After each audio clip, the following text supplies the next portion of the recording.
When I was young, I loved to ride a bicycle. I rode a bicycle all over Anderson.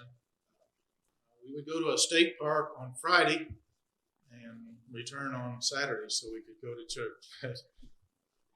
One of the things we did was we hauled bicycles with us. And it was always my goal in one of those state parks to ride every road that I could, every path that I could, and then to hike every trail in that park before we'd go home. And I gave that my best effort. And I have to say, looking at myself through the eyes of a 13-year-old, that I was really good at it. That was my opinion at the time. And I love the state parks because they always had hills and curves. And I had made an agreement with myself that I would not use the brakes.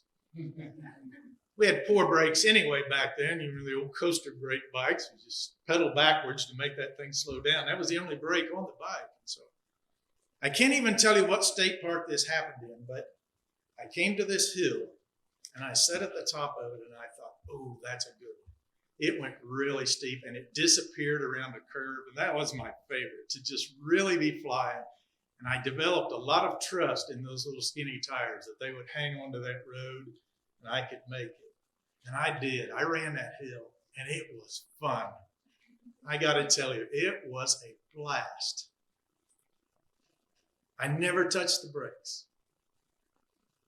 And when I came around that curve at the bottom, I suddenly realized I was in a small circular parking lot that was surrounded by curbs.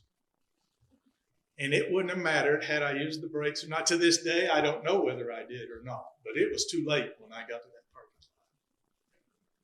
Needless to say, that had an inevitable result. It was disastrous for the bicycle and for me. James 1:13 says this: "Let no man say when he is tempted, I'm being tempted of God. For God cannot be tempted with evil, and he tempts no one. But each person is tempted when he is lured and enticed by his own desire. Then when his desire has conceived, it gives birth to sin. And when sin is fully grown, it brings forth death. Do not be deceived, my brothers. Every good gift and every perfect gift is from above, coming down from the Father of lights, with whom there is no variation or shadow due to change. Of his own will he brought us forth by the word of his truth, that we should be a kind of first fruits of his creatures." When I sat at the top of that hill, I was tempted, wasn't I? I was tempted to run that hill, and I was tempted to not use the brakes. And I can't blame anybody but me, can I? Because that was already in my heart before I ever saw that hill. That was my desire to go fast and to go around curves. This scripture tells us God doesn't do the tempting in our lives. That evil is something that we already desire. It's something that's already in our heart. And so sin lures and entices us based on the things that we already desire.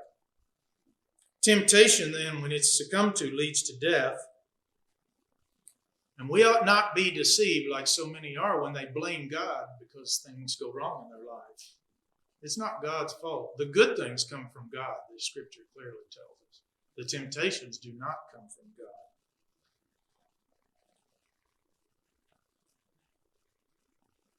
When there is an intersection between desire and opportunity, you're at a dangerous place in your life.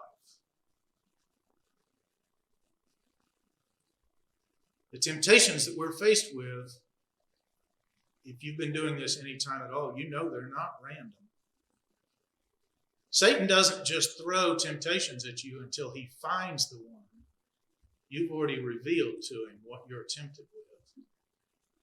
We often warn people when they're baptized that you've changed teams, and Satan's going to try to get you back. And he's going to try very hard at the beginning. And he already knows what you're tempted by.